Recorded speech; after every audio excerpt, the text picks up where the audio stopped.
Irikkur range പാഠപുസ്തക ശില്പശാലയിലെ അവസാനത്തെ ദിവസമായിരുന്നു ഇന്ന്.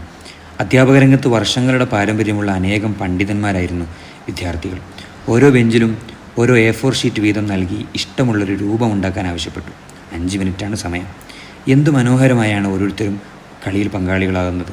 കുഞ്ഞുനാളിലെ പഴയ ശീലങ്ങളുടെ നിറമുള്ള ഇന്നലകളിലെ ഓർമ്മിപ്പിക്കുന്ന രീതിയിൽ തിരിച്ചും മറിച്ചും മടക്കിയും കീറിയും അങ്ങനെ 5 മിനിറ്റ് സമയം അവസാനിച്ചു.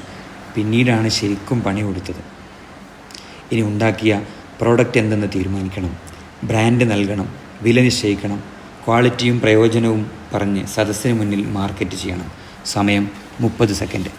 അതാ വരുന്നു ഉസ്താദിൻ്റെ 1500 രൂപയുടെ ഓട്ടോമാറ്റിക് ഫാൻ. പക്ഷേ കറങ്ങണമെങ്കിൽ കാറ്റ് വേണം. ഒറ്റ പീസ് മാത്രം ബാക്കിയുള്ള തൊപ്പിയാണിത്. വില 225. രാമേശ്വരത്ത് നിന്ന് വരുന്ന ഈ കച്ചവടക്കാരൻ പറയുന്നത് ഈ കടലാസ് വഞ്ചി പക്ഷിയാണത്രേ ഇന്ത്യൻ മിസൈൽ മാൻ സാക്ഷാൽ ഡോക്ടർ APJ അബ്ദുൽ കലാം ആദ്യമായി പരീക്ഷണാർത്ഥം ഉപയോഗിച്ചത്.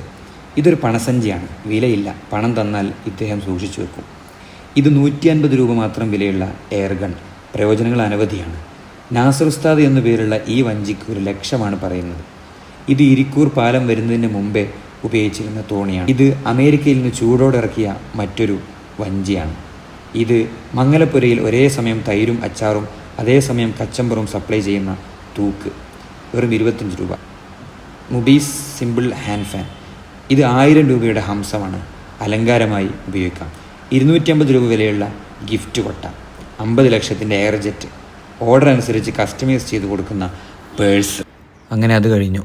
സത്യത്തിൽ ഖുർആനും ഹദീസും ഫിഖ്ഹും തസവുഫുമെല്ലാം കൊച്ചു ഹൃദയങ്ങൾക്ക് പകർന്നു നൽകുകയും ഇളം നാവുകളിൽ പരിശീലിപ്പിക്കുകയും ചെയ്യുന്ന ഉസ്താദുമാരുടെ ക്ലാസ് മുറികളിലെ അധ്യാപനം കേവലം വിവരങ്ങളിൽ ഒതുങ്ങേണ്ടതല്ല, അത് അനുഭവങ്ങളാവേണ്ടതാണ്.